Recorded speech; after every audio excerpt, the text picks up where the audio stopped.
God is good. All the time. Amen.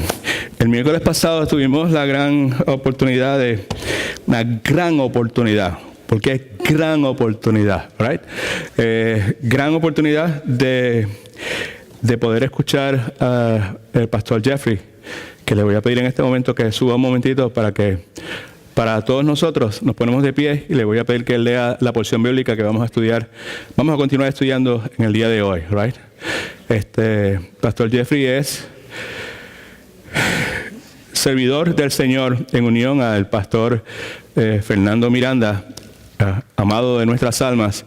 La iglesia, la Biblia dice, allá en nuestro hermano país de Costa Rica, Jeffrey, al igual que Pastor Marcel, pues también trabaja con los jóvenes, pero es un siervo y es un gran maestro de la palabra de Dios.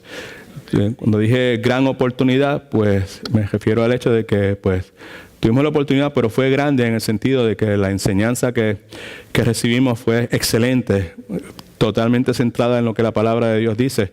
Y para los que estuvimos presentes, pues fuimos pues instruidos en lo que la Biblia dice acerca de el gozo como regalo de Dios, como responsabilidad y como privilegio que Dios nos da. So, Jeffrey, ¿cuándo tú regresas a Costa Rica? El otro domingo. ¿El domingo próximo? Sí. All right, okay. Y este miércoles van a estar en la conferencia, exactamente. Jeffrey vino con su esposa, como ha venido otras veces, a esta conferencia extraordinaria del Ligonier, y ese es el motivo principal por el cual él está aquí en la ciudad de Orlando. Y pues, otra vez, brother, pues te amamos, te respetamos y estamos bien contentos de que pues Dios te haya salvado, te haya llamado a servirle, te haya equipado para servirle, te haya dado una gran esposa, right? Y que pues al mismo tiempo pues puedas servir al Señor y ayudar a nuestro hermano Fernando, right? De parte de nuestra iglesia, dile a Fernando que le amamos mucho y le respetamos y que pues esperamos que pronto pues él pueda estar aquí con nosotros también, ¿ok? Así que la porción bíblica es en 1 Corintios capítulo 5, del 1 al 13. Jeffrey la va a leer. ¿Alguien necesita una Biblia? Levante su mano si alguien necesita una Biblia. Que no tenga Biblia en este momento, te la vamos a prestar, ¿ok?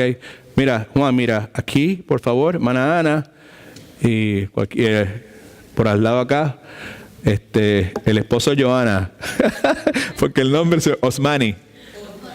¿Cómo? Osman, all right. Pues voy por ahí, brother. Ya me estoy acercando, ¿ok? All right. Así que los que tenemos, pues abramos la palabra de Dios y léela para nosotros, hermano, por favor. 1 Corintios capítulo 5, versículo 1 dice así: se ha sabido que hay entre vosotros fornicación, y fornicación cual ni aún se nombra entre los gentiles, a tal extremo que alguno tiene a la mujer de su padre. Y vosotros estáis envanecidos. ¿No deberíais más bien lamentarlo y haber quitado de en medio de vosotros al que cometió tal acción? Ciertamente yo, como ausente en cuerpo, pero presente en espíritu, como si estuviera presente, he juzgado ya al que tal cosa ha hecho. En el nombre de nuestro Señor Jesucristo, reunidos vosotros y mi espíritu con el poder de nuestro Señor Jesucristo, el tal sea entregado a Satanás para destrucción de la carne, a fin de que el espíritu sea salvo para el día del Señor. No es buena vuestra jactancia. ¿Acaso no sabéis que un poco de levadura fermenta toda la masa? Limpiaos pues de la vieja levadura, para que seáis nueva masa, como sois, sin levadura, porque es nuestra Pascua, que es Jesucristo, ya fue sacrificada por nosotros. Así que celebremos la fiesta, no con la vieja levadura, ni con la levadura de malicia y de maldad, sino con panes sin levadura, de sinceridad y de verdad. Os he escrito por carta que no os juntéis con los fornicadores. No me refiero en general a todos los fornicarios de este mundo, ni a los avaros, ladrones o idólatras, pues en tal caso os sería necesario salir del mundo. Más bien os escribo para que no os juntéis con ninguno que, llamándose hermano, sea fornicario, avaro, idólatra, maldiciente, borracho o ladrón, con tal ni aun comáis. Porque ¿qué razón tendría yo para juzgar a los que están fuera? ¿No juzgáis vosotras a los que están dentro? A los que están afuera, Dios los juzgará. Quitad pues a ese perverso de entre vosotros. Señor, bendiga su santa palabra. Ora, hermano, antes que ora por la... Señor. Padre, agradecidos por tu palabra, porque es tan clara, es tan directa, es tan penetrante a nuestro corazón. Oramos para que el mensaje que el pastor Eden ha preparado hoy, pues cambie la vida de sus oyentes, que esta iglesia pueda ser confrontada con tu palabra, pueda ser confortada por ella también, que utiliza al pastor Eden con poder para que pueda desatar tu verdad de la manera que esta gente que está unida acá lo necesita. Que seas tú glorificado, que haya limpieza en nuestro corazón, que puedas arrancar nuestra vida del pecado, Sí, las Señor. cosas que nos han corrompido por tanto tiempo, que nos puedas purificar, que no nos juntemos con el mal, sino que nos limpiemos de él, que tu palabra sea ese jabón que nos limpie y nos purifique cada vez más. En el nombre de tu Hijo amado. Amén. Amen. Love you, brother. God is good. All the time. All right, pues mantenga su palabra abierta en esa porción bíblica. Vamos a tratar con la ayuda del Señor de poder concluir esta enseñanza hoy. Al finalizar el servicio, vamos a tener un momento para la iglesia con relación al presupuesto de este año, algo que debimos haber hecho el domingo pasado, pero debido a la complicación de salud que yo tuve, pues no pudimos hacerlo. Pero lo vamos a hacer en el día de hoy. Ya ustedes han recibido en las últimas 2 o 3 semanas copia de ese presupuesto y las instrucciones que tienen en los documentos que recibieron son claras. Ahora, en el día de hoy, pues continuamos con esta enseñanza que comenzamos hace 2 domingos atrás, ¿verdad? ¿Sabe? Este es el estudio de 1 Corintios que hemos estado haciendo. Hemos estado considerando primero varias cosas, 3 cosas en particular con relación a este estudio, muy importantes. Primero, ¿qué la iglesia es? 1 Corintios habla claramente acerca de lo que la iglesia es. Segundo, cómo la iglesia debe conducirse. ¿Qué es la iglesia y cómo la iglesia debe conducirse? Y sabemos que la iglesia se compone en particular la iglesia local, se compone de todos aquellos que, habiendo recibido a Cristo como Señor de su Salvador de su alma y Señor de su vida, han recibido el Espíritu Santo, han sido sellados con el Espíritu Santo y ahora son parte del cuerpo de Cristo. Esa iglesia local, cómo esa iglesia local se debe conducir, cómo debe conducir su vida privada, individual y su vida colectiva, ¿verdad? Y tercero, cómo la cruz de Cristo es la roca firme sobre la cual esa iglesia es edificada y sostenida.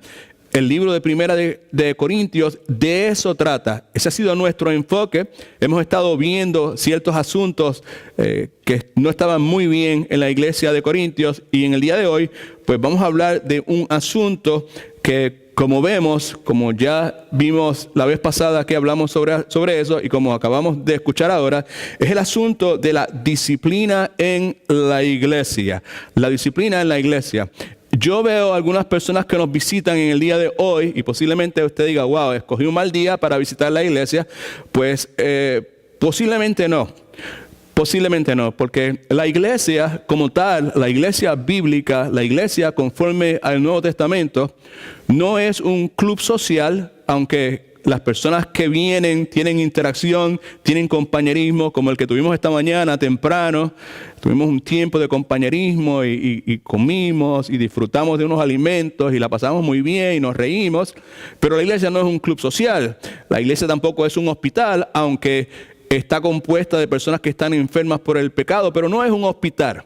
La iglesia es el cuerpo del Señor Jesucristo, right? Y como tal, Jesucristo mismo dio unas instrucciones en cuanto a cómo debe conducirse. Muchas personas no quieren saber de las iglesias porque la imagen, la experiencia que han tenido posiblemente con iglesias está lejana de ser lo que la palabra de Dios dice. Hay otros que no quieren saber de la iglesia porque posiblemente han leído un poco acerca de lo que la iglesia es, cómo debe conducirse, cómo debe actuar y no le gusta, ¿verdad? Pues en el día de hoy vamos a hablar de un asunto que tiene mucho que ver con lo que la iglesia hace, cómo la iglesia se conduce. Es algo muy importante porque tuvo prioridad en el ministerio terrenal del Señor Jesucristo y en la palabra de Dios. Cristo le dio gran prioridad a este asunto y podemos concluir de que si Cristo le dio prioridad a este asunto, pues nosotros deberíamos hacer lo mismo. Amén. Si para Él fue importante al punto de ponerlo ahí entre las primeras cosas que Él atiende con relación a la iglesia, pues debe ser bien importante si Él lo hizo de esa forma. Y si para Él es importante, pues para nosotros también debe serlo. Este pasaje que leímos hace un momento contiene un sinnúmero de cosas que en la cultura secular y la cultura eclesiástica del día de hoy provocan toda clase de preguntas.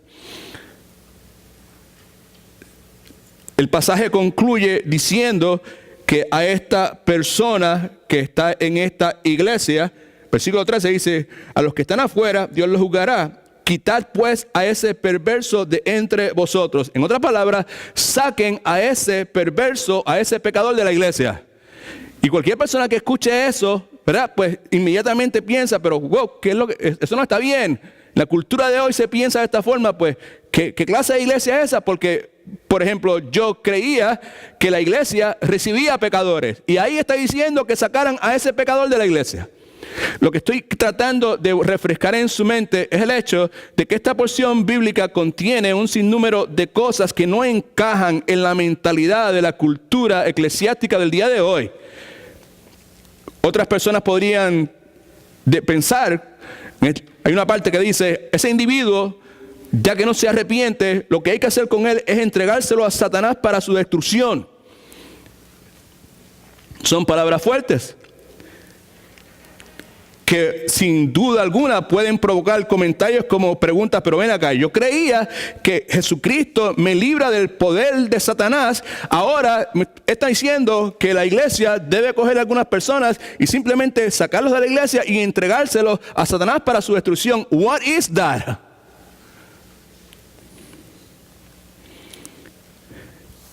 Lo que dijimos la vez pasada y volvemos a repetir, es que este pasaje va en contra de la corriente del día de hoy, en cuanto a lo que normalmente la iglesia piensa. Y como resultado, esta porción bíblica, como varias otras, son porciones bíblicas que son ignoradas en la iglesia contemporánea, en la iglesia del día de hoy. Lo que hice la vez pasada, que no voy a poder hacer en el día de hoy, es hacer una exposición. La vez pasada lo que yo hice fue una exposición bíblica, palabra por palabra de esta porción bíblica. Todo lo que hicimos fue eso. No llegamos a la aplicación, ni explicación, ni ilustración del mismo.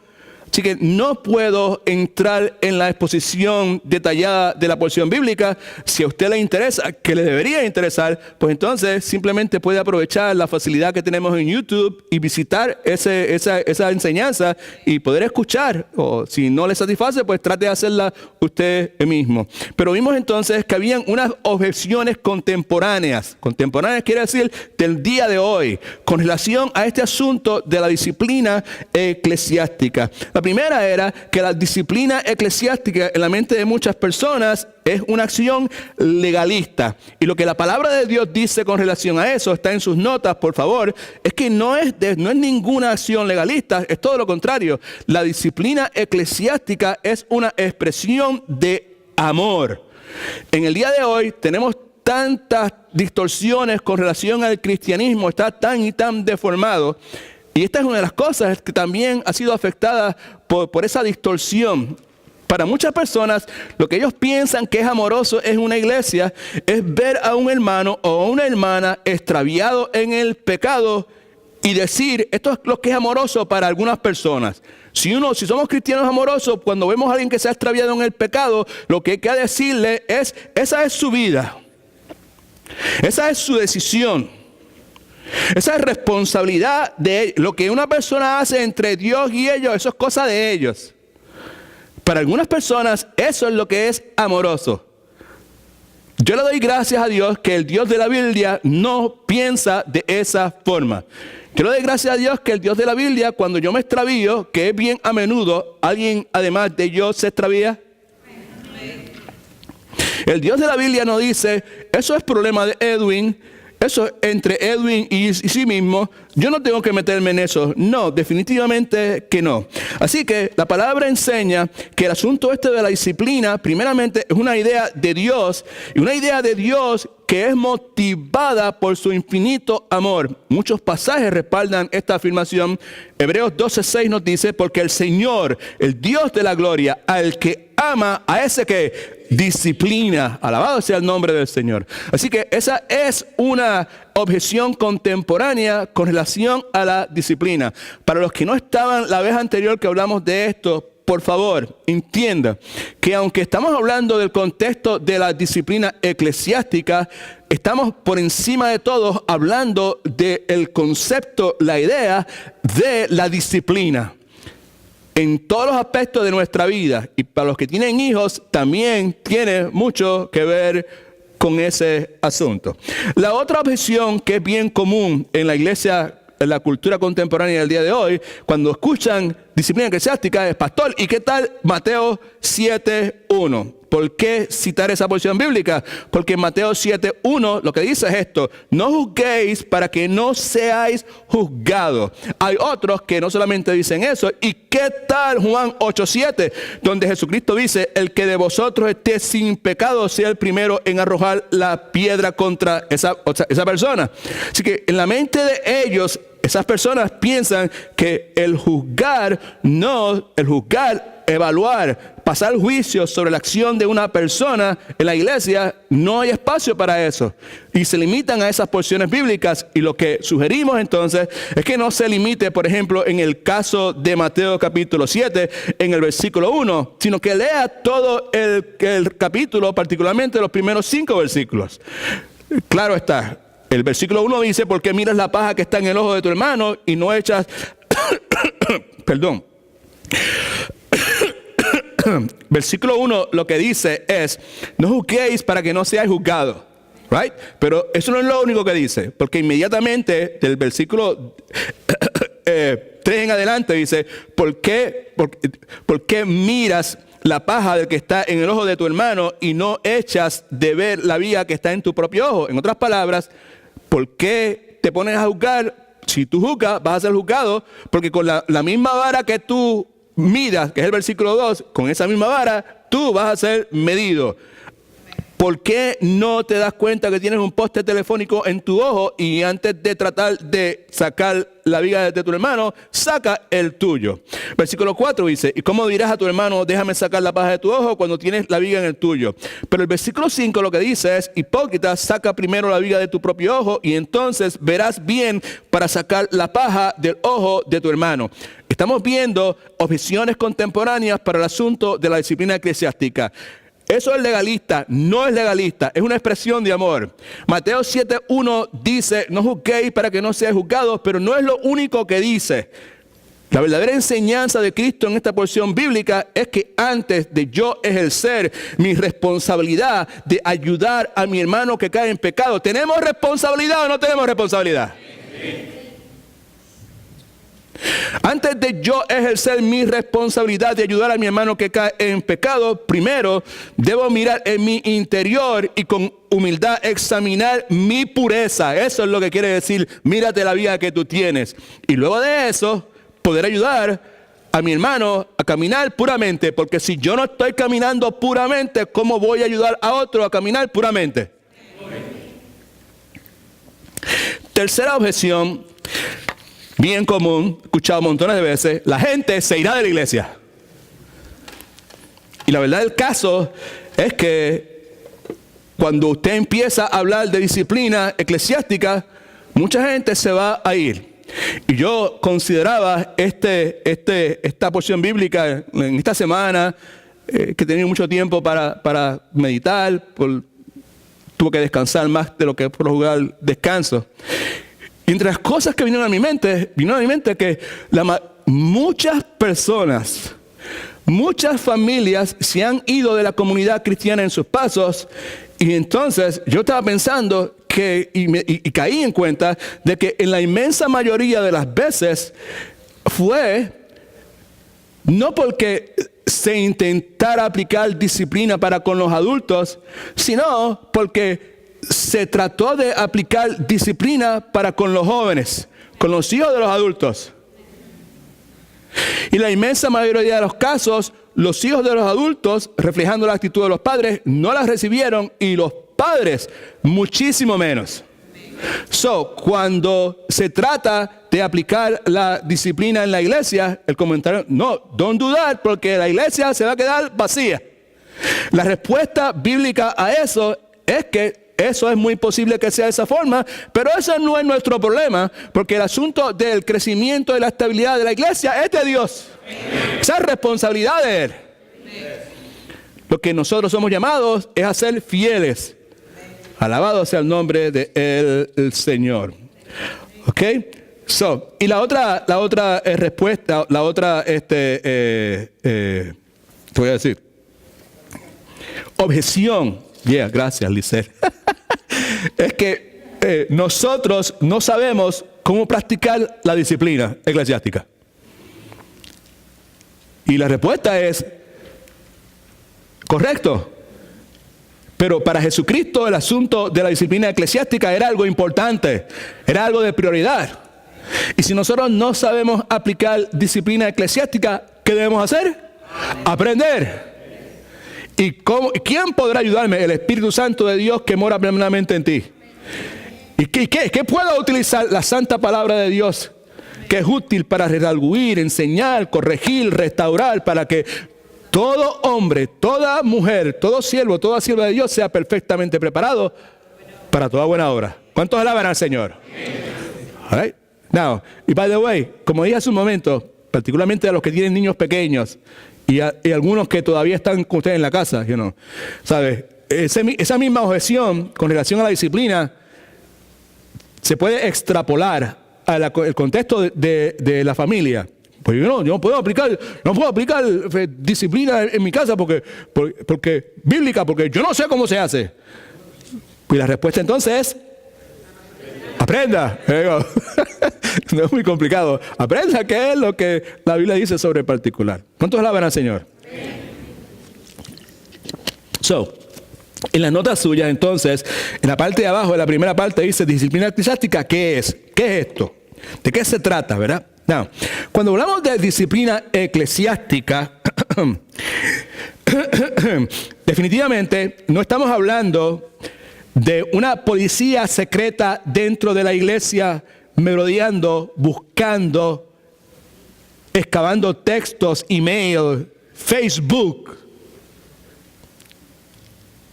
buscando pecados para enjuiciar. No estamos hablando de eso. No estamos hablando de selectivamente pick some sinners, escoger algunos pecadores para avergonzarlos delante de la iglesia. We're not talking about that. De eso no estamos hablando. Ahora, para poder entender correctamente lo que la disciplina eclesiástica es, más que nada necesitamos tener un marco de referencia correcto. Y de eso es que hemos hablado ya, me parece, la vez pasada. Un marco de referencia correcto para poder ejecutar esta disciplina eclesiástica requiere tres cosas, y las vimos la vez pasada. Primero, requiere un entendimiento bíblico del Evangelio, no un entendimiento intelectual del Evangelio o secular del Evangelio o National Geographic del Evangelio, sino o Discovery Channel del Evangelio o CNN, la serie nueva esa que tienen acerca del verdadero Jesucristo. No, necesitamos tener un entendimiento bíblico del Evangelio. Y en ese contexto hablamos de tres cosas, tres verdades. Primero, que Dios ama a los pecadores lo suficiente como para hacer cuatro cosas. Primero, Dios ama, para poder entender el concepto, entender, apropiarme, recibir, apreciar, valorizar, beneficiarme del concepto, la idea, la proposición de la disciplina eclesiástica, necesito tener un entendimiento bíblico del Evangelio. ¿Qué es eso? Pues simplemente primero que Dios ama a los pecadores. ¿Cuántos son pecadores? Right. Dios ama a los pecadores lo suficiente como para hacer algunas cosas. Por lo menos 4 cosas tienes ahí. Primero, lo suficiente como para buscarles en su pecado.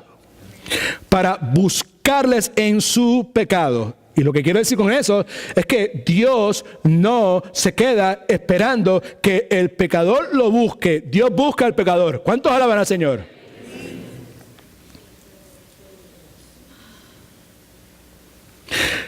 No solamente los busca, sino que Dios los ama suficiente como para llamarles de su pecado. En otras palabras, Dios llama al pecador para que abandone su pecado. ¿Y cómo lo hace? Por medio del Espíritu Santo y por medio de su palabra. Dios ama a los pecadores lo suficiente como para salvarles de su pecado. ¿Cómo lo hizo? Enviando a su Hijo a morir en lugar del pecador, para luego ese Cristo resucitado victorioso sobre el pecado y la muerte. Entendimiento bíblico del Evangelio. Y Dios los ama lo suficiente como para capacitarles para obedecerle. Dios nos llama a obedecerle. La Biblia nos dice que Dios nos capacita para poder obedecerle. Alabado sea el nombre del Señor. Arnaldito, no quiero molestarte, mi hermano, pero súmame un poquito más de esto para no tener que forzar tanto la voz, ¿verdad? Que ya lo que me queda son como 25 chavos. Now, y Dios lo hace, estoy hablando ahora de la capacitación para obedecerle, enviando su Espíritu Santo a residir permanentemente en cada uno de los que han creído en Cristo. Así que para poder nosotros bregar, procesar, beneficiarnos, digerir el asunto de la disciplina eclesiástica, necesitamos tener un entendimiento bíblico del Evangelio, pero también necesitamos tener, que ya lo vimos la vez pasada también, un entendimiento bíblico de lo que implica ser cristiano. Ahora, para que una persona se convierta en cristiano, en un seguidor del Señor Jesucristo, esa persona precisa confesar algo con sus labios. Confesar quiere decir estar de acuerdo con algo, y esto lo hace por medio de sus labios. Por ejemplo, precisa confesar cosas como: yo soy un pecador y yo necesito que Jesucristo me salve de mi pecado. ¿Sí o no? Entonces, confesar que me salve de mi pecado por medio de su gracia. Y yo, por medio de esa gracia, yo le doy la espalda. Yo le digo que no a mi pecado y confío en Cristo como mi Salvador. En otras palabras, yo me arrepiento. Dios me da la gracia para yo arrepentirme, que es darle la espalda a mi pecado. Como yo he estado viviendo, es a mi manera. Como yo he estado viviendo, es de acuerdo al Evangelio según San Edwin. Y yo preciso darle la espalda a eso, decirle, no, totalmente equivocado. Y necesito confiar en Cristo como mi Salvador. Necesito decir, ¿sabe? No hay forma que yo por mi propio esfuerzo pueda ganarme el cielo. No hay forma, no hay nada que yo pueda hacer para poder generar la santidad, la perfección absoluta que Dios requiere. Por lo tanto, yo necesito a Cristo como mi Salvador. La otra cosa es que requiere que confesemos con nuestros labios que desde el día de hoy, desde este día en que recibo a Cristo, desde hoy en adelante, yo quiero seguir a Jesucristo como mi Señor, como el dueño de esta propiedad. Hasta el momento de mi salvación, yo era el dueño de esta propiedad. En el momento de mi salvación, que yo le entrego mi vida a Cristo, le entrego esta propiedad. Ahora le pertenece al Señor Jesucristo. Y yo quiero vivir para Él. Yo quiero seguir a Cristo. ¿Cuántos quieren seguir a Cristo? Alabado sea el nombre del Señor. Ahora, la realidad es que ninguno de nosotros es perfecto. Amén. La realidad es que todo cristiano lucha con el pecado. La realidad también es que cuando nosotros pecamos, algo que no existía anteriormente dentro de nosotros, que es la presencia del Espíritu Santo, provoca convicción en nosotros y nos mueve a regresar a Cristo y nos mueve a la obediencia a la palabra. Si eso no le pasa a usted, pues lo más probable es que usted no es cristiano. Porque el cristiano provoca, hemos dicho, el Espíritu Santo provoca eso dentro del cristiano. Por eso fue que en las notas suyas escribimos: ser un discípulo de Cristo implica invitar disciplina de parte de Cristo. ¿Cuántos son discípulos de Cristo? ¿Cuántos quieren ser discípulos de Cristo? O sea, todo aquel que quiere ser discípulo de Cristo, al expresar eso, yo quiero convertirme en tu discípulo, yo quiero seguir tus pasos, está intrínsecamente, it's coming good, right? Intrínsecamente invitando disciplina de Cristo. Alabado sea el nombre del Señor. Porque yo soy pecador, yo soy bien cabeciduro, yo soy bien voluntarioso. Gracias a Dios que ninguno de ustedes es nada de eso. Right? Y como yo tengo todos esos problemas, obviamente, pues, y yo decidí ser discípulo de Jesucristo, ser seguidor de Jesucristo, pues como yo tengo esos problemas conmigo mismo, Cristo no va a estar contento con eso y Cristo me va a disciplinar. ¿Sí o no? Yo quiero ser tu discípulo. Ah, pues acuérdate que quieres ser mi discípulo, estás invitando mi disciplina en tu vida. ¿De qué estamos hablando aquí? No se me fue la mente, ¿sabes? No me fui en blanco. Yo sé de qué estamos hablando aquí. Pero ¿de qué estamos hablando? ¿Cuál es el tema de la temática de esta predicación? La disciplina eclesiástica. Don't miss that, ¿ok? Y en el día de hoy, la gente no me venga a hablar de eso. Eso es legalista. Dios no quiere que nosotros estemos juzgando a nadie. Mírate tu paja en el primero, está fuera de pecado que tira primera piedra. Cállese la boca porque la gente se va a ir. Y además no se ponga a hablar de algo que nosotros no sabemos hacer. Esas son las objeciones. Estamos hablando ahora, en este momento, de qué es. Para poder entender qué es, necesitamos tener un entendimiento bíblico del Evangelio, que hablamos de eso. Un entendimiento bíblico de lo que implica ser cristiano. Todo verdadero discípulo de Cristo. ¿Cuánto dicen? Yo me siento ser un verdadero discípulo de Jesucristo. Todo verdadero discípulo de Jesucristo desea ser transformado más y más a la imagen de Cristo.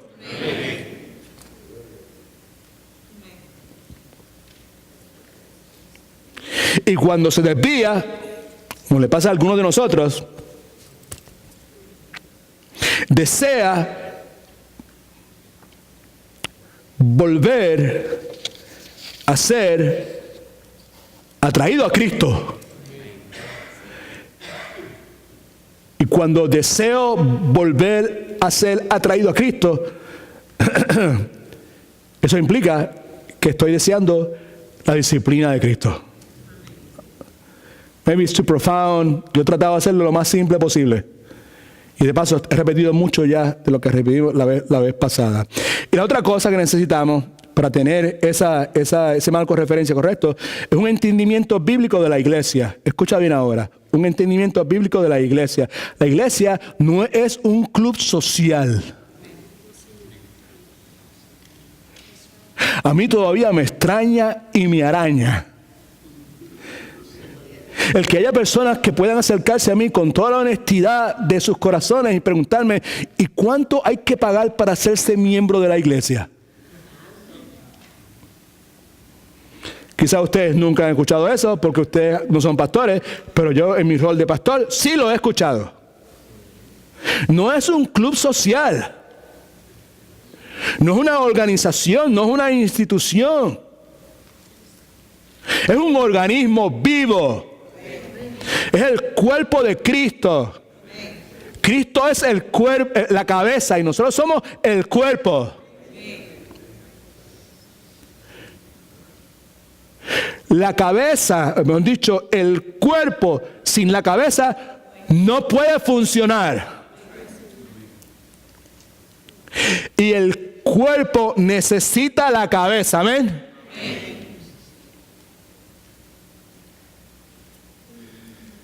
La cabeza y el cuerpo son inseparables. Nadie puede decir, yo quiero la cabeza, pero no me interesa el cuerpo.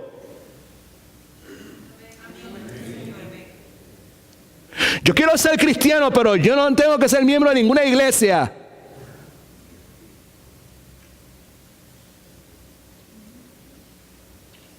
Think about it. Piense.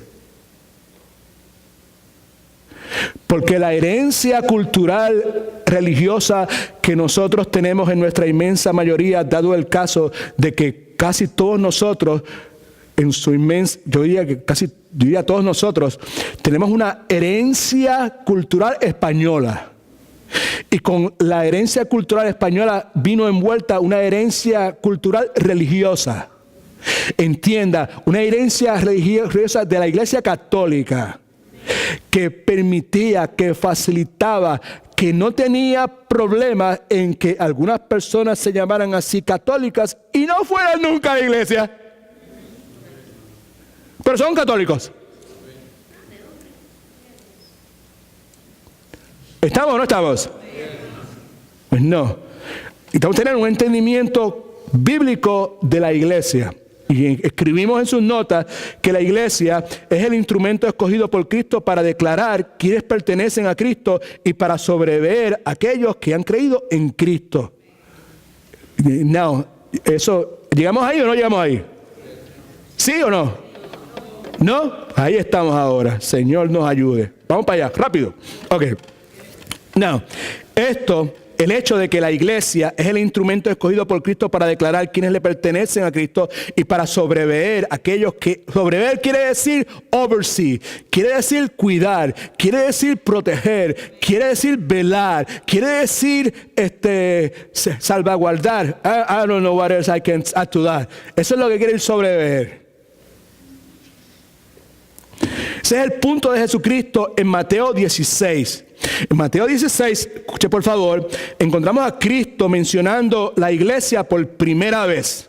Y Cristo menciona la iglesia por primera vez en el contexto de una conversación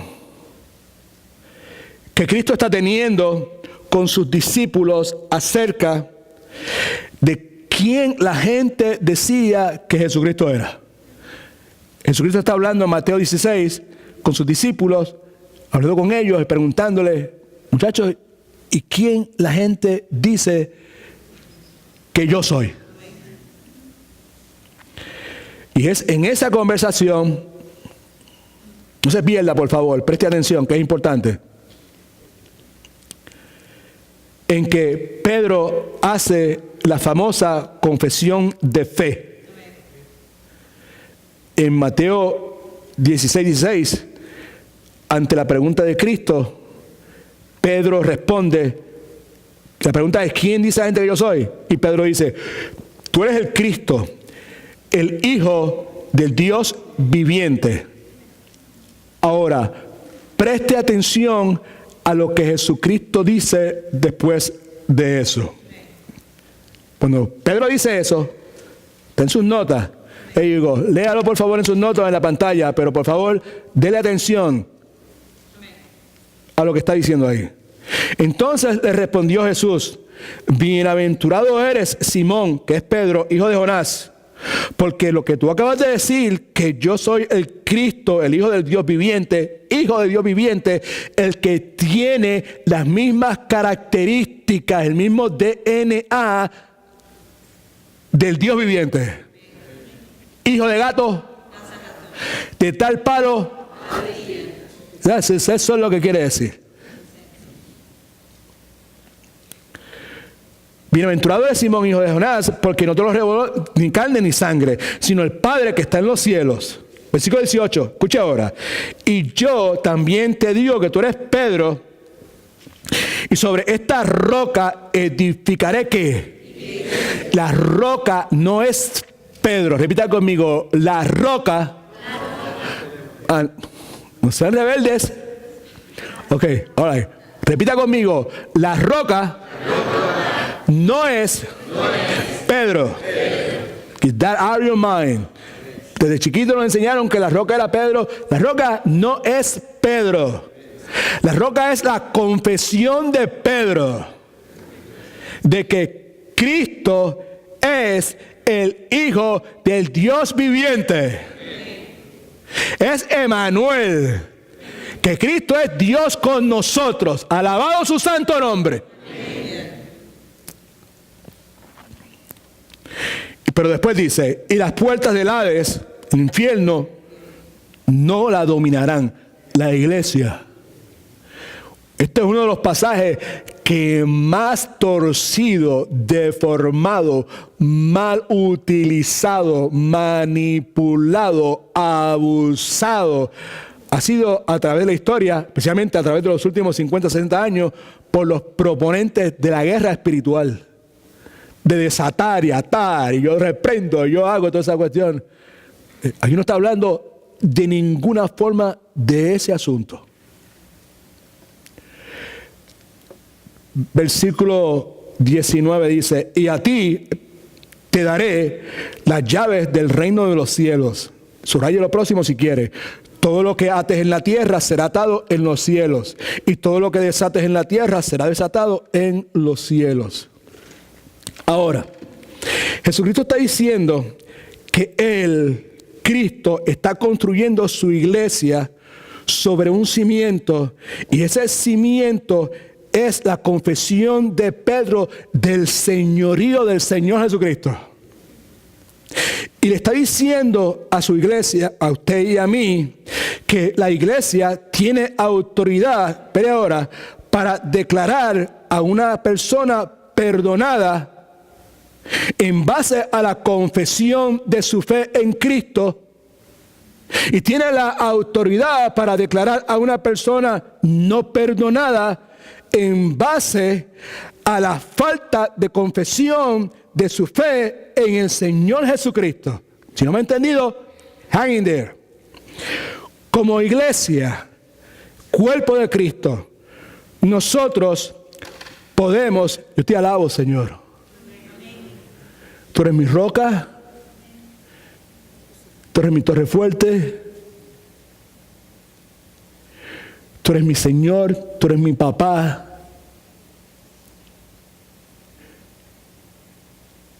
Tú eres mi estandarte, tú peleas mis batallas. Tú provees para todas mis necesidades. Y tú eres mi Jehová Rafa. Tú eres mi sanador. Y en medio de esto vuelvo a poner toda mi vida en tus manos. Para lo que yo diga, te glorifique a ti. Para que lo que yo haga, te glorifique a ti. Para que lo que yo tenga, lo use para darte gloria a ti.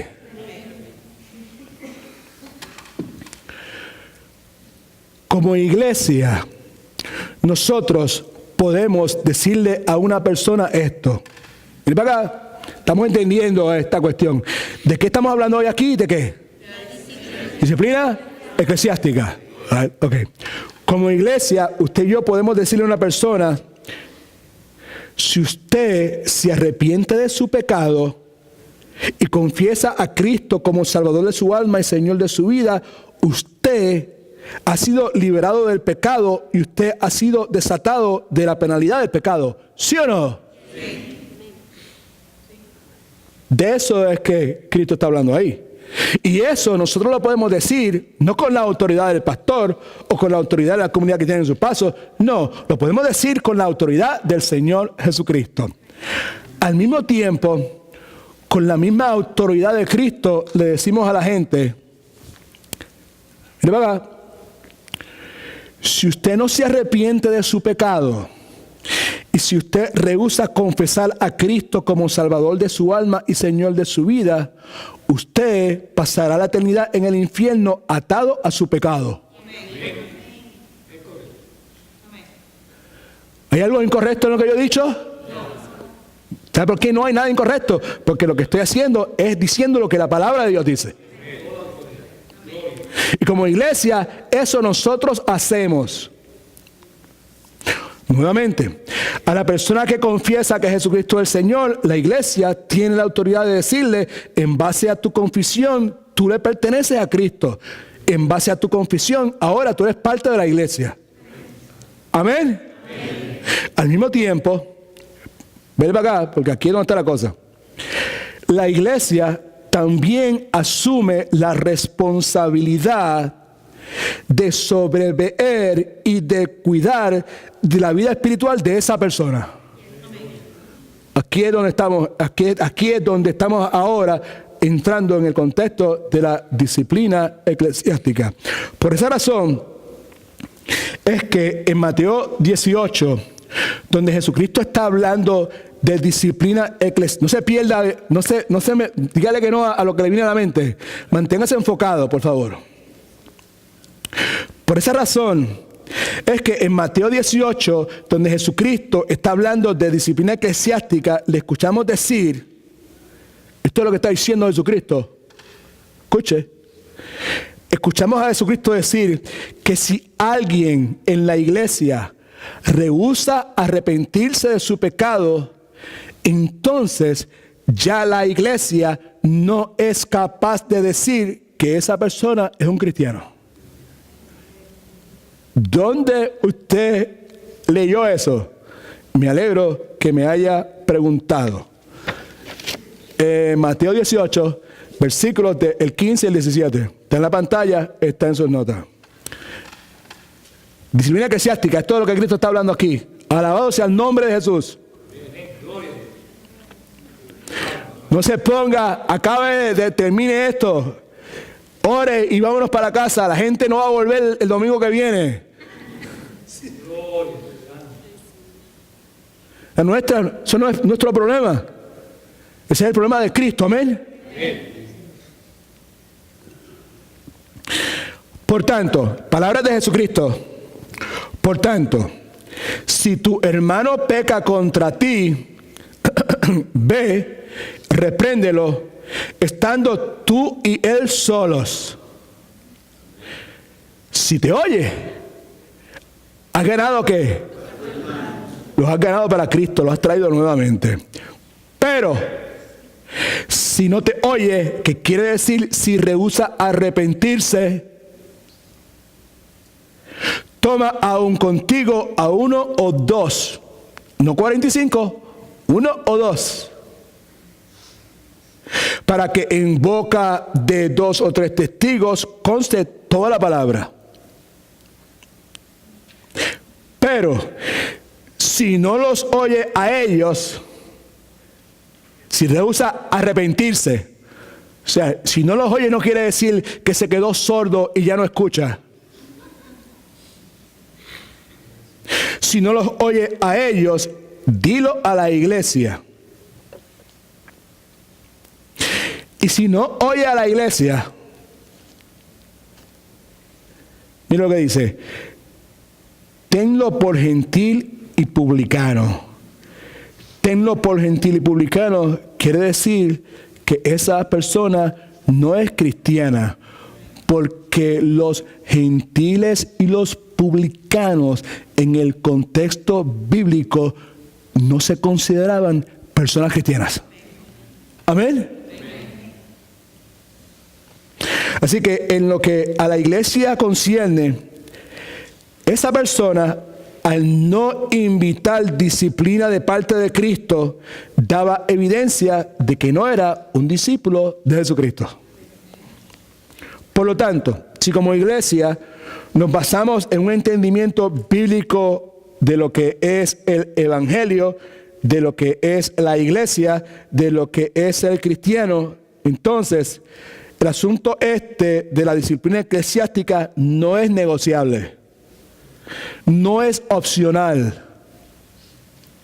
Es un asunto esencial para la salud y para el funcionamiento de la iglesia. Rápido, 2 aspectos de la disciplina eclesiástica, basándonos en lo que hemos dicho hasta ahora. Cada uno de estos aspectos es muy importante, así que preste atención. Primero, escriba ahora, un aspecto, disciplina eclesiástica formativa. ¿Qué es eso? Está en sus notas y está en la pantalla. Consiste en disciplina eclesiástica, ¿de qué forma? Formativa.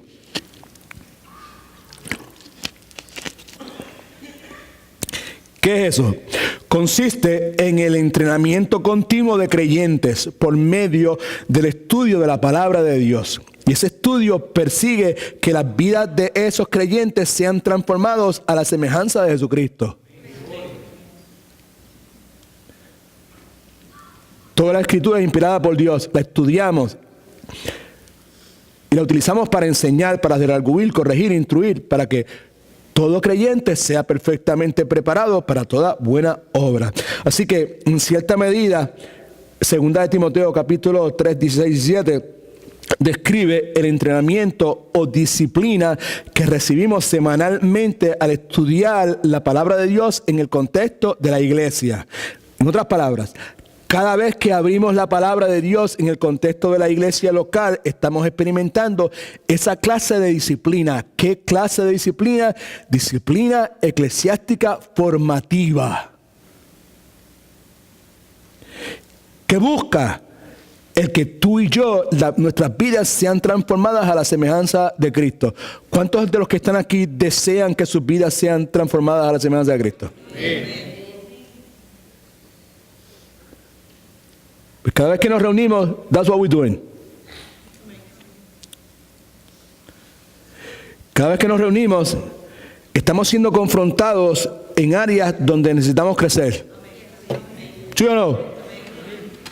De momento le dieron una palabra ahí, le dieron un pasaje bíblico y de momento, oh my God, eso es conmigo. Alguien le dijo, o Rosa lo llamó, ¿sabe? Al pastor y le dijo, mira Edwin, tiene este problema, tal cosa, ¿no? Cada vez que nos reunimos en el contexto de la iglesia local, nuestras mentes están siendo transformadas y renovadas. Mi esperanza es que en este momento lo estén siendo. Particularmente sobre este asunto. Que no veamos, cuando escuchemos disciplina eclesiástica, digamos, oh, wow, cosa fea. Porque it's not. Cada vez que nos reunimos para estudiar la palabra, esta disciplina eclesiástica formativa provoca que nuestros deseos sean purificados y cambiados. ¿Sí o no? Hace un rato tuvimos una sección tremenda. Tuvimos un retiro matrimonial de 35 minutos. Hace un rato. Y fuimos seriamente, cada una de estas cosas, confrontados en áreas, nuestras mentes transformadas, renovadas, nuestros deseos purificados, cambiados. Y cada vez que nos juntamos en el contexto que estamos hablando, nuestras mentes o nuestra voluntad se entrega a la dirección de la palabra de Dios. Así que en cierta forma, todo lo que hacemos en la iglesia es parte de esta disciplina formativa que está diseñada, formativa, para formarnos como discípulos de Jesucristo.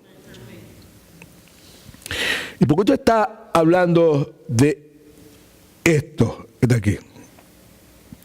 Primero, lo que acabo de decir, porque el deseo de mi corazón y el deseo de Dios, el deseo de la palabra de Dios, ¿por qué el deseo? ¿Cómo usted lo sabe que es el deseo de Dios? Porque está en su palabra. Es que cuando pensemos en disciplina eclesiástica, no pensemos simplemente en remover una persona de la iglesia, que es lo que la mayor parte de las veces pensamos. Amén.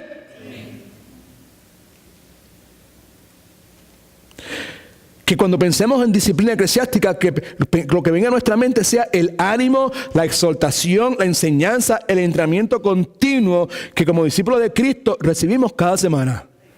That's what I would like. Eso es lo que Dios quisiera. Estoy siendo disciplinado. Y cada uno de nosotros en distintas áreas de nuestra vida necesitamos ser disciplinadas, ¿verdad? Y lo mejor, disciplinado, mejor dicho, es que nosotros que cuando pensemos en esto, pensemos de esa forma. Pero hay otro tipo de disciplina, otro aspecto, es la disciplina eclesiástica restauradora.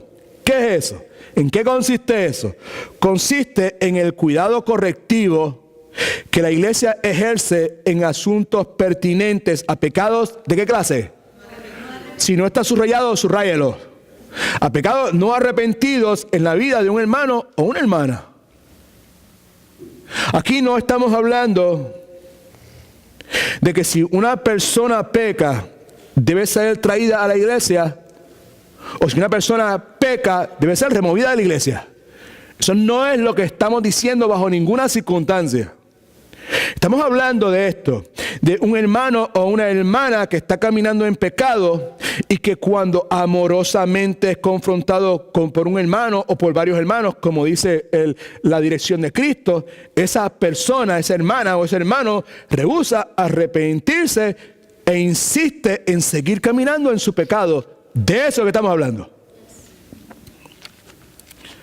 Estamos diciendo que cuando la persona, al ser confrontada con su pecado, insiste en mantenerse haciéndolo y abiertamente rehúsa arrepentirse, esa actitud voluntariosa amerita que la iglesia se envuelva. Y que si fuera necesario, remover de la iglesia a esa persona.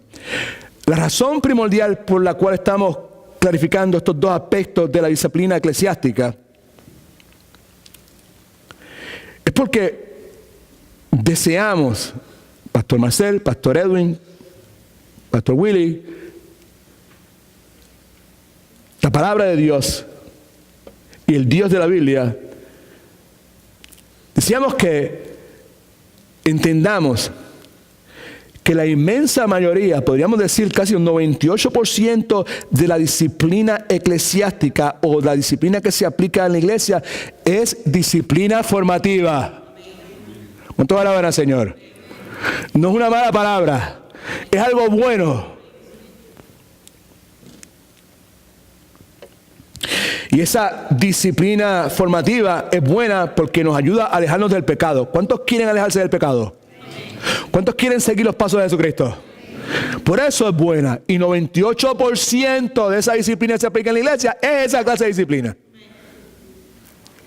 Hay momentos que es preciso aplicar disciplina correctiva y se aplica no cuando un hermano peca, sino cuando un hermano consistentemente peca y se trata de ayudar y se trata de razonar y esa persona insiste en mantenerse haciendo lo que está haciendo nuevamente. Pero esos casos, escritos por un lado, son sumamente raros. Alabado sea el nombre del Señor. Ahora, ¿cuál es el fundamento? ¿En qué está basado? ¿Qué es lo que provee apoyo a esta disciplina eclesiástica? Rápido. Lo que provee apoyo, fundamento, es la gracia de Dios. Gracia de Dios.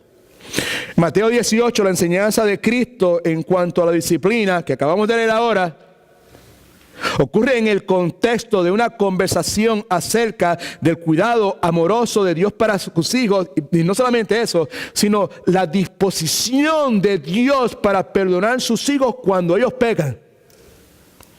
Mateo 18, versículos 21 al 22. Alabado sea el nombre del Señor. It's here somewhere. It's right here. ¿Ok? Entonces, todo el mundo lea conmigo, por favor. ¿Listos? Todo el mundo, por favor. Entonces se le acercó Pedro y le dijo: Señor, ¿cuántas veces perdonaré a mi hermano que peque contra mí?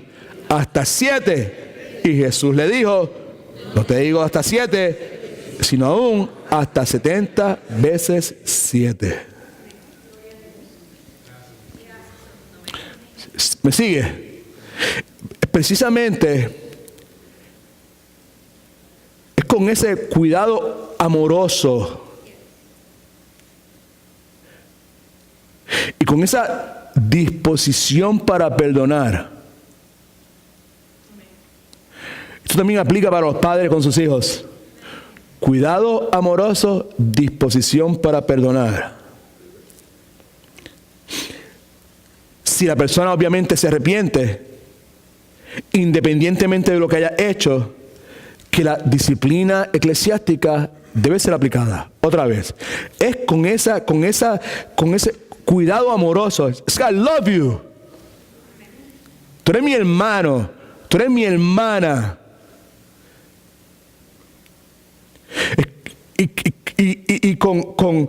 cuando me acerco a ti y te confronto amorosamente, lo hago con una disposición a perdonar lo que tú has hecho. Si te arrepientes, independientemente de sea lo que tú has hecho, that's the attitude. Así es como la disciplina eclesiástica precisa ser aplicada. Bonhoeffer, un cristiano alemán que vivió en Alemania bajo el gobierno tiránico de Hitler, escribió muchos libros, personas muy respetadas. Y con relación a la disciplina eclesiástica, escribió varios libros. Y uno de ellos decía lo siguiente, decía: el propósito de la disciplina en la iglesia no es la creación de una comunidad de gente perfecta. La disciplina en la iglesia busca establecer una comunidad de personas que en realidad viven bajo la perdonadora misericordia de Dios. Es una congregación bíblica. En una congregación bíblica, dice él, la disciplina es sierva, es instrumento de la gracia de Dios. Así que, ¿cuál es el fundamento? ¿En qué está basado? ¿Qué es lo que provee apoyo a la disciplina eclesiástica? La gracia de Dios, la misericordia de Dios, la disposición, el deseo de Dios. ¿Cuántas veces tengo que perdonar? 7 veces 7. El punto es, no hay límite. ¿Y por cuánto tiempo tiene la persona que haber hecho lo que hizo? No hay límite. Si se arrepiente, es nuestra responsabilidad perdonarle. Y como vamos a ver, recibirle. Y esa es la finalidad. Ese es el propósito. Alabado sea el nombre de Cristo. Ahora, ¿cómo se practica eso? Gracias por preguntar. Sin duda alguna, lo que el versículo 13 del capítulo 5 de 1 de Corintios dice, hace bien claro que en ciertos casos la práctica de la disciplina eclesiástica es inevitable. There's no way out. Por eso es que dice, a los que están afuera Dios los juzgará, pero con relación a este individuo que rehúsa arrepentirse, quitad pues a ese perverso de entre nosotros. Hay que sacarlo de aquí. Hay que remover a esa persona. Y me vuelvo a repetir. 1 Corintios 5 no está hablando de, mire para acá, no está hablando de un hermano en la iglesia que está batallando con el pecado, pero tiene sed y hambre de justicia. He's not talking about that. Está hablando de un hermano o una hermana que abiertamente persiste en caminar en pecado y que firme y consistentemente rehúsa arrepentirse de ese pecado, no importa quién hable con él y cómo hablen con él. De eso es que está hablando. Y en el versículo 15-17 de Mateo 18, Cristo, Señor y Salvador de nuestras vidas, delinea el proceso correctivo de esa disciplina eclesiástica. Agárrese bien, porque esto es lo que se supone que nosotros hagamos. Y usted es parte de eso. Usted es parte de una iglesia local. Usted está en tu responsabilidad. No del pastor solamente. Porque hay en ese proceso que Cristo delinea, el pastor no tiene que estar envuelto. En un momento sí, pero en un momento es responsabilidad suya. Y si usted no lo hace, usted no está siendo amoroso o amorosa. Y si usted es de los que dice o de las que dice, ¿quién soy yo para juzgar a otros? Pues arrepiéntase. Y sea bíblico o bíblica. Ahora sí que se va a ir todo el mundo.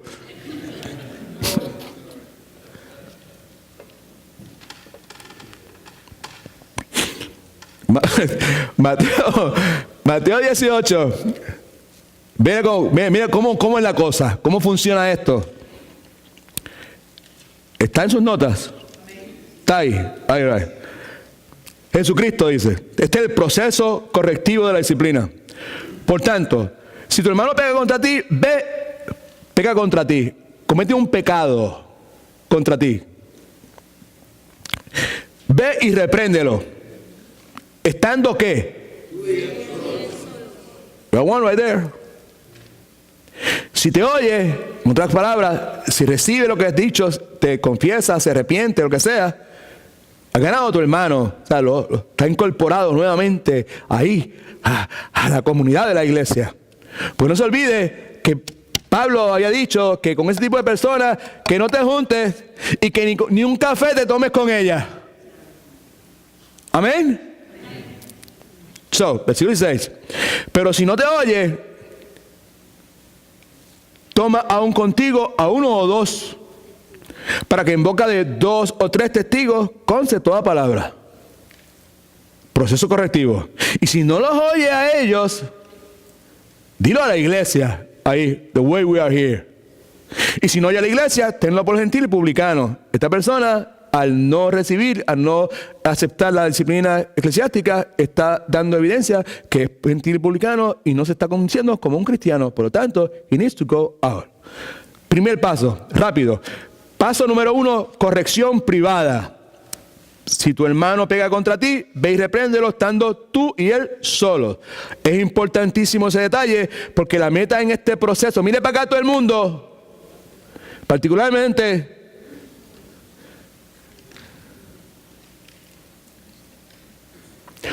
uno no tiene que decir todas las cosas que le vienen a la mente.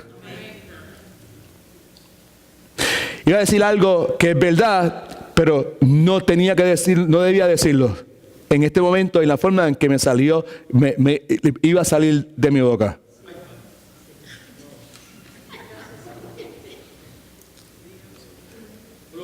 Mire para acá todo el mundo, particularmente aquellos que que han tenido experiencias, que han tropezado porque hablan más de lo que debían hablar. Right? Okay? You know.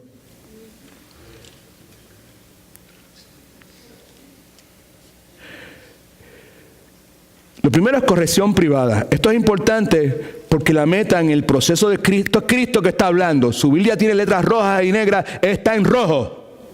Es Dios que está hablando. El proceso aquí, la meta, es mantener el círculo de personas envueltas en el asunto lo más pequeño posible por la mayor cantidad de tiempo posible.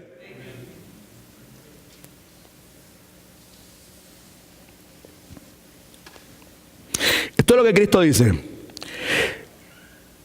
Cuando un hermano peca contra usted y ese hermano no se acerca a usted arrepentido, o un hermano está envuelto en pecado y no se aparta del mismo, escuche, usted y yo debemos amarle lo suficiente como para ir donde él en privado y con actitud amorosa y humilde y llena de gracia.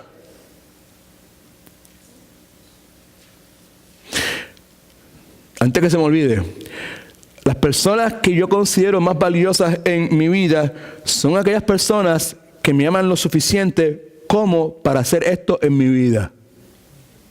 Y mi oración ha sido, y es hoy más todavía, que Dios tenga misericordia de mí, me ayude y me dé fortaleza y me dé de su gracia, de forma tal de que cuando alguien haga esto, yo responda con humildad arrepintiéndome. Paso número 2, clarificación para efectos de lo que esté en un grupo pequeño. No estoy hablando de escuela dominical, estoy hablando de small group, de un grupo pequeño, porque son 2 o 3 personas. Si no te oye, toma aún contigo 1 o 2 personas. 2 o 3 testigos son personas que pueden testificar de la verdad de algo. Es cierto, se le habló, conoce, esta persona también sabe que esto pasó, right. Pero otra vez, la meta es que el círculo se mantenga pequeño. Cuando dice, ¿por qué no va de un privado a decirlo a la iglesia inmediatamente? Porque la idea, la meta es mantener el círculo lo más pequeño, right? ¿Con la esperanza de qué? Con la esperanza de que la persona, al tú hablarle privadamente o al tú ir con los 2 hermanos que saben que es verdad y eso, esa persona vea su pecado. Esa es la esperanza nuestra, que la persona vea su pecado y se arrepienta. Si eso no funciona, Paso número 3, amonestación eclesiástica. Si no los oye, dilo a la iglesia. Ahora, en todo momento la meta es la restauración del hermano. En todo momento la meta es que el hermano o la hermana regrese a vivir para el Señor Jesucristo. Gloria a Dios. En caso de que usted se esté haciendo esta pregunta, puede que alguno se haya hecho esa pregunta o que otro se la haga en este momento. Pero ¿y por qué decirle a la iglesia acerca del hermano y el pecado de su hermano? Por esto. Porque otra vez, la intención, nuevamente, lo que se busca es la restauración del hermano.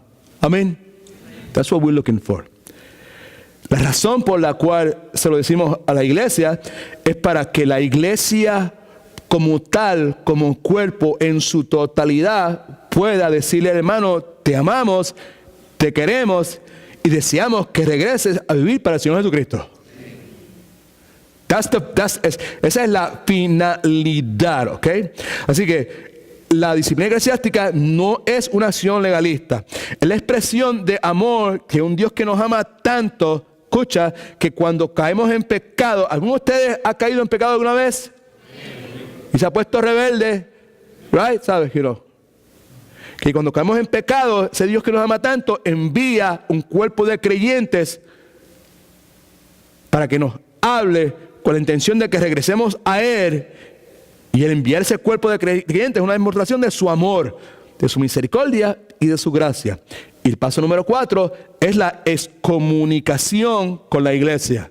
Si no te oye, si no oye a la iglesia, tenlo por gentil y publicano. Claro está. Eso no quiere decir que nosotros dejamos de amar a esa persona.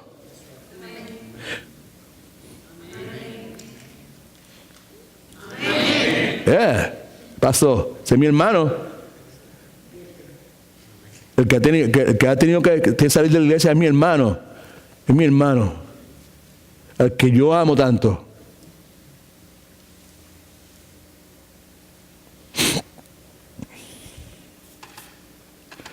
Tampoco dejamos de orar por la restauración de ese hermano. Pero es obvio, es claro otra vez, que la relación fundamental de esa persona con la iglesia cambia. ¿Cómo lo sabemos? Porque Pablo, en el capítulo que estamos estudiando, el capítulo 5, claramente dice que no deben asociarse con él. Y ya previamente, en otra carta, se lo había dicho. Y le dice, ni siquiera deben comer con esa persona. Así que, verdad bíblica importante para nosotros, estamos terminando, tranquilos. El asunto de la disciplina eclesiástica no es opcional, es un mandamiento de Cristo y precisa ser obedecido. Pero ¿cómo vamos a practicarla? Right? Ok. ¿Por qué practicarla, mejor dicho? Primeramente, escriba, por la salvación del individuo. Aquí no se pone bueno, no se duerma nadie, que se va a perder lo mejor. Despiértame cuando llegue la parte buena. Ahora es, así que despierte en este momento. ¿Por qué practicarla? Primero, por la salvación del individuo. Versículos 4 y 5, miren lo que dice. En el nombre de nuestro Señor Jesucristo, reunidos vosotros y mi espíritu, con el poder de nuestro Señor Jesucristo, poder, la autoridad que ya nos dio en Mateo 18. Por eso fue que fuimos a Mateo 18, 16. Alright, ok, reunidos con el poder, ahí poder es autoridad de nuestro Señor Jesucristo, el tal sea, verá esto, el tal sea entregado a Satanás, ¿para qué? Ay, Padre, como diría Ernesto. ¿Para qué? ¿Con qué propósito vamos a entregarlo a Satanás para destrucción de su carne? A fin, subrayo lo último, que el espíritu sea salvo en el día del Señor Jesús. Agárrese bien. En otras palabras, que el entregarle a Satanás a esa persona para destrucción de la carne, lo hacemos con la esperanza de que eso resulte en el bienestar eterno de esa persona, entienda su salvación. Puesto de otra forma, que el remover de la iglesia para ser echado al mundo donde Satanás gobierna en cierta forma es algo bueno.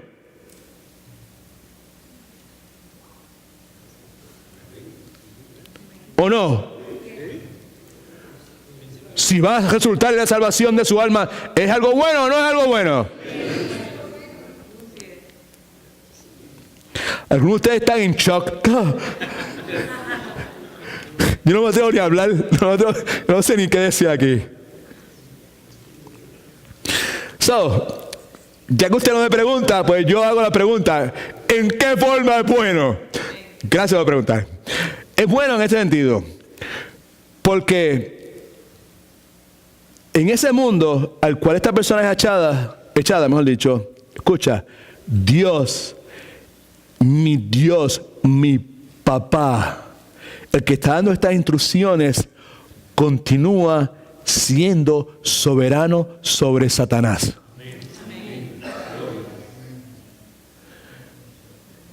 Hay que, perdone la expresión un tanto vulgar, pero hay que meterle mano a esto. Está ahí, right? ¿Sabe? Si está ahí y todo es inspirado por Dios y tiene un Dios santo, un Dios bueno, un Dios justo, pues entonces lo que estamos haciendo, si no se ha dado cuenta, es tratando de ver qué es lo que esto quiere decir. ¿Por qué es que el Espíritu Santo de Dios inspira a este gran siervo de Dios, Pablo, para que escriba una cosa como esa? ¿Qué es lo que eso quiere decir? Es algo bueno. ¿Cómo es posible que Dios dice, entreguen a Satanás para la destrucción de su cuerpo? ¿Cómo? ¿Qué es eso? I don't want to hear that. ¿Y si se trata de mi esposa? ¿Y si el que no quiere arrepentirse es mi hijo?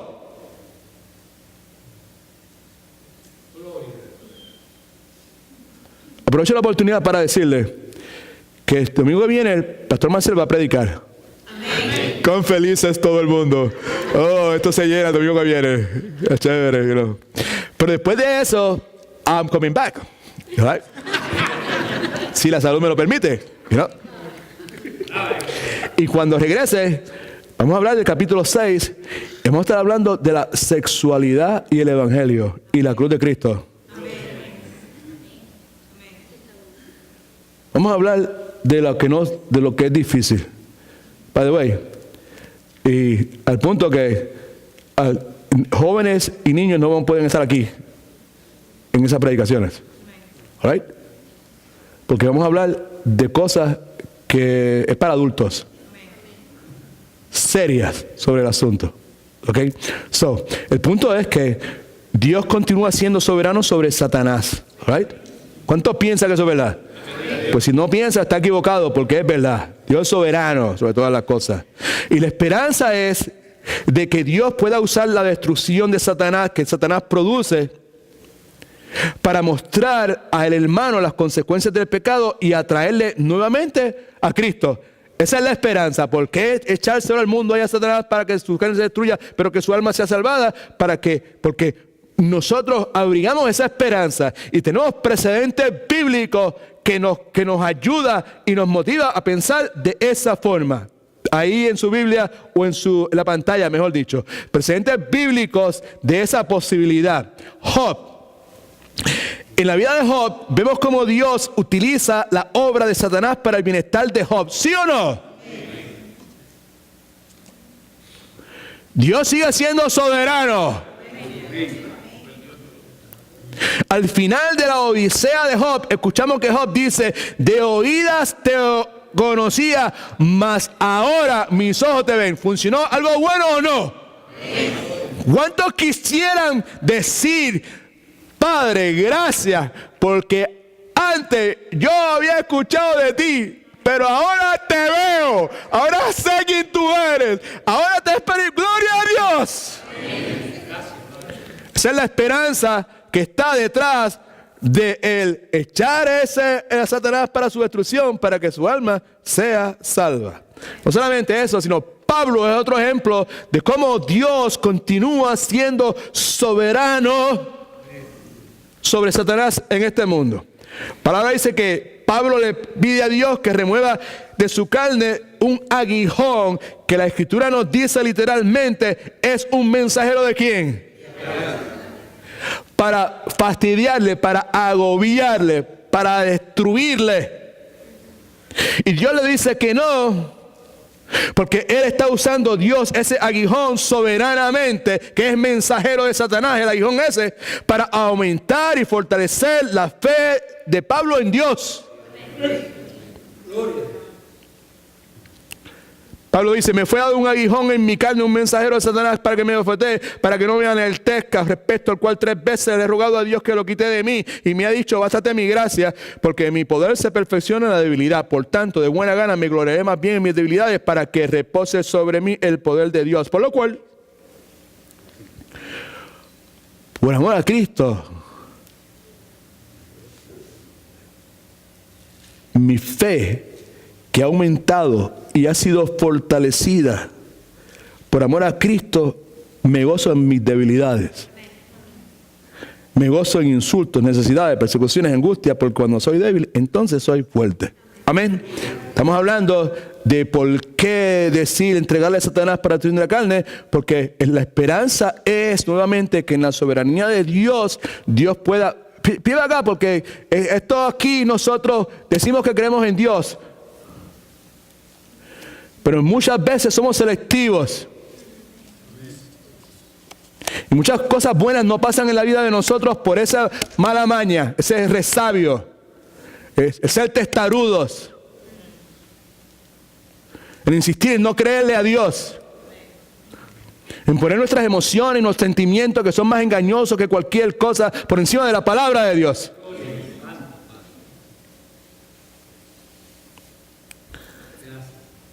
Dios da instrucciones y te hablo, hermano Javier, te hablo, lo que está haciendo no está bien, contrario a la palabra de Dios, está destruyéndote a ti, está destruyendo el testimonio de Cristo, está destruyendo tu matrimonio, tu familia. Un cristiano no actúa de esa forma. Eso es lo que éramos antes, pero ya no somos. Porque ya hemos sido justificados, salvados, santificados, limpiados. Así que chicos, confiesa, arrepiéntete y regresa a la comunión de la iglesia. Amén. Amén. Si no van a do it, Carlos y Francisco, ustedes fueron los que me dejaron saber que esto estaba pasando, ¿verdad? ¿Sabes? No. Yo lo vi también, ¿sabes? No. Ok, vamos los 3. ¿Qué es lo que nosotros queremos? ¿Qué es lo que buscamos con eso?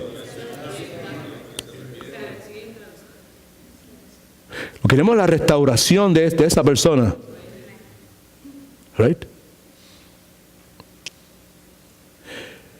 Llega el momento en que no hay que entrar a la iglesia y que posiblemente, nuevamente, esto es rarísimo. Repita conmigo, eso es rarísimo. Porque el 98% de la disciplina que se aplica en la iglesia es correctiva. Pero cuando llegue ese momento, we might have to do that. Pero mire para acá, por favor. No está en mis notas, pero está en el corazón que se lo entregué al Señor hace un momento nuevamente para que lo que dijera le diera gloria a Él. Hemos dicho ya a la sociedad que estamos hablando de disciplina eclesiástica, pero estamos hablando de disciplina en general.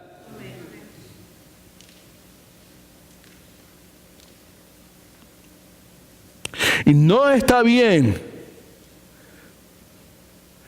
nosotros, por nuestra negación, por evitar el problema, por evitar el conflicto, por evitar el mal rato, por el dichoso, ¿y qué va a pasar con él o con ella? Nosotros echemos a un lado el proceso de disciplina bíblica en nuestra relación, en nuestros hogares. Amén, hermana. Amén. ¿Ok? No. Ahora sí que no viene nadie. De aquí en adelante se acabó la cosa. Pues ¿sabes qué? Tenemos que creerle a Dios. El punto es que muchas veces nosotros decimos que creemos en Dios y cuando llega el momento de actuar somos ateos prácticos. Y por eso, por el hecho, la Biblia dice que conforme a tu fe te será hecho. Y muchas veces nosotros perdemos grandes bendiciones de Dios en la vida nuestra. Bendito sea el nombre del Señor. Y en la vida de ese que tanto queremos, que está estrujando, desperdiciando su vida, porque nosotros que somos creyentes y sabemos, conocemos de la palabra, insistimos en seguir viviendo según el evangelio de Edwin, de Carlos, de Pedro, de Juan, no son esos evangelios de la Biblia, sino de Federico, o de Maximiliano, o de quien que sea, o de María Julia, o de Josefina, yo no sé. No voy a decir names, que haya personas aquí, pero lo que estoy diciendo es que la palabra dice una cosa y nosotros queremos seguir insistiendo conforme a nuestro criterio. El hacerlo impide que nosotros podamos experimentar en nuestras vidas la bendición de Dios, y estamos coartando la bendición estamos siendo obstáculos para la bendición de Dios en la vida de ese muchacho. Por esto, ¿se acuerdan la última vez? No lo mencioné hoy, pero lo vuelvo a mencionar. Perdóname, hermana, yo sé que tenemos que irnos rápido, pero perdóname, por favor. Escuche, la razón por la cual, ¿se acuerda la vez pasada que le hablé de unos pastores en el siglo XVII que estaban hablando en una conferencia, y que cuando hablaban la persona que estaba hablando, el señor que estaba hablando, se acercaron 4 o 5 pastores y lo que le dijeron: pastor, lo que pasa es que nuestra gente no está preparada para eso. I don't remember that, posiblemente no. Vea el video entonces, ¿sabe? Y el pastor le dijo: la verdad del caso es que quizás no son ellos los que no están preparados.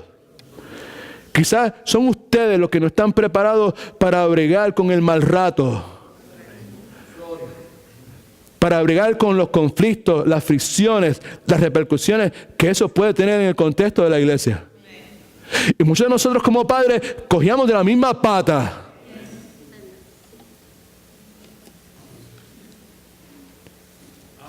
Y yo pudiera darle vuelta para atrás a mi vida, sería un hombre feliz, pero no puedo. Porque todo el daño que le hice a Marcel, no lo volvería a repetir.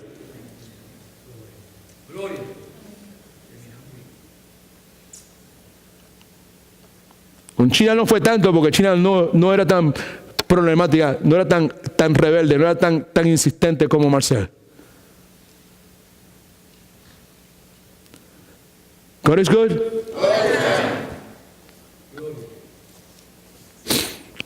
Segunda Timoteo 1, 19 al 20 dice: Pablo de instrucciones a Timoteo en cuanto a disciplina eclesiástica, menciona el caso de 2 hombres que se apartaron de la fe verdadera, y para que se mantengan la fe y una buena conciencia. Dice: por desecharlo, algunos naufragaron en cuanto a la fe. Entre ellos están Himeneo y Alejandro, a quienes entregué a Satanás para que aprendan a no blasfemar. Para algo bueno los entregué a Satanás. Porque cuando se vayan para allá y experimenten todas las cosas, van a aprender a no blasfemar. A no tomar el nombre de Dios en vano. A no comercializar con la persona de Cristo. ¿Cómo todo eso funciona? I don't understand. Es un misterio. ¿Ok? Pero la enseñanza de este pasaje y en toda la palabra de Dios es clara. La esperanza es que una vez removido de la iglesia y echado del mundo que está dominado por Satanás, ese hermano o esa hermana pueda ver a lo que el pecado lleva, pueda experimentar en carne propia, tipo hijo pródigo, la consecuencia del pecado, el efecto del pecado, y que esa persona decida regresar a Cristo. La esperanza es que, como el hijo pródigo, ese hombre vuelva en sí y regrese a su padre diciendo: esta es la esperanza, esta es la esperanza, esta es la esperanza. Que ese hermano de la iglesia, que ese hijo tuyo, que esa hija tuya, que ese hermano tuyo, o que ese padre tuyo, o quien sea, regrese y diga, como el hijo pródigo: Padre, he pecado contra ti, contra el cielo, no soy digno de ser llamado tu hijo. ¿Por qué esa esperanza? Porque cualquier hijo que regresa al Padre Celestial con esa actitud es una actitud de arrepentimiento. Mire para acá todo el mundo, por favor, de arrepentimiento. Cualquiera que regrese al Padre con una actitud de arrepentimiento, sin duda alguna, volverá a escuchar la palabra de Lucas, capítulo 15, versículos 22 y 24. ¿Está allí? No está allí.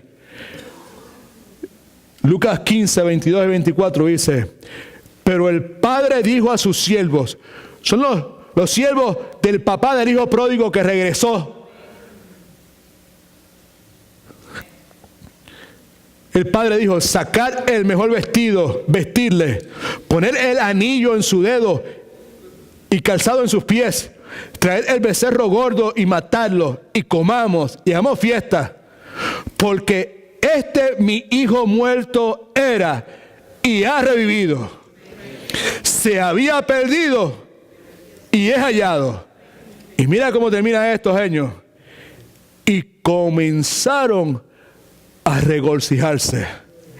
En mis notas yo escribí entre comillas: y comenzaron la iglesia a regocijarse. Que ese hermano, que esa hermana que consideramos perdidos por su renuencia a arrepentirse, confesar su pecado, vamos a celebrar, vamos a darle la bienvenida, vamos a celebrar, vamos a gozarnos, porque esa hermana, ese hermano que se había perdido ha sido hallado. Y la iglesia comienza a regocijarse. Un detalle importante en la vida, en la historia del hijo pródigo con su padre, es que el padre del hijo pródigo, en ningún momento que el muchacho estuvo por allá, se fue a buscarlo. En ningún momento que el muchacho estuvo viviendo como le daba la gana.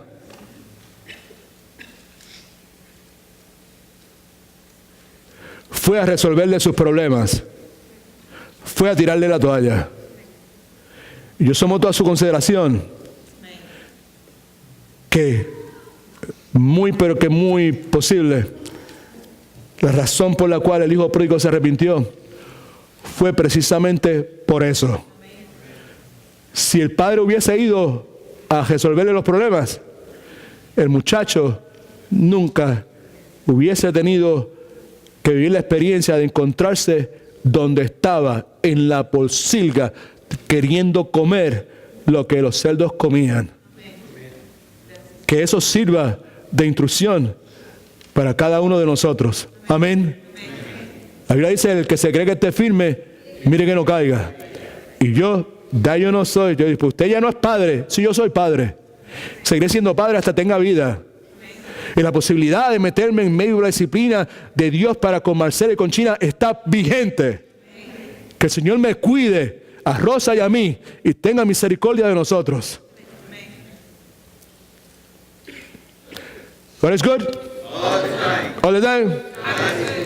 Tú ves, yo no voy a la iglesia por eso. Yo voy a la iglesia a que me dijeran cosas buenas y mire todo lo que yo he recibido, ¿verdad? ¿Sabes? No. Pues, ¿sabes? No es tan mala la cosa, ¿ok? ¿Sabes? No.